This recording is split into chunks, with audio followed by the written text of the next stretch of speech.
Hello Saberland, welcome back to another Divinium demo. Today we are showing off a really rare hilt, the Vader's Vault Astus Bellator from 2015. It has come in for some repairs and some upgrades, but the focus was not to take away from the integrity of the original build. So we still have the original LED up top, the original bar graph, the original crystal chamber, the original board. The only thing we've changed are certain things for quality of life. We've replaced the batteries, we've replaced the LED here as it was a little dim, and we've updated the speaker to a 28mm bass speaker, which was no easy feat. Now we do of course have to update the settings relative to the speaker. You'll notice a few false clashes and things like that because of the added volume. Crystal is nice and bright. The blade is nice and bright. Yeah, there you go. That's courtesy of the speaker.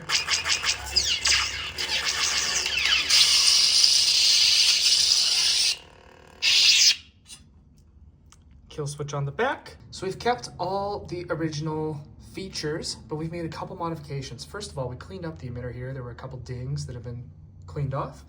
And we added a radius to the bottom of the covertech, which was tricky because this is actually drilled off center.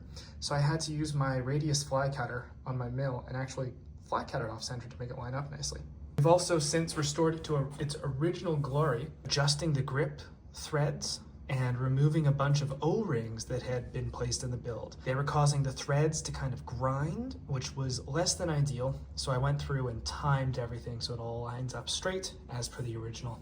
On the back here, you have your blade retention screw and a very cool blade plug. I like that Alan took the time to kind of mill that down, so you've got a bit of a gap there, and it's filled with some interesting pieces just for additional detail here. Because it has a bigger speaker, it is much louder, and it has a really nice sound.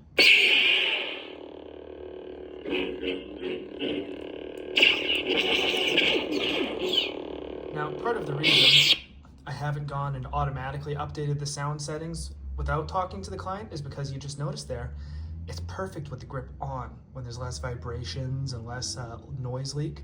So of course I want to check in with him and see how he wants that handled. My guess is we'll probably leave it as is because it sounds good when it's actually being used as a lightsaber.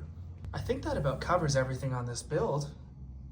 Thanks for watching and may the Force be with you.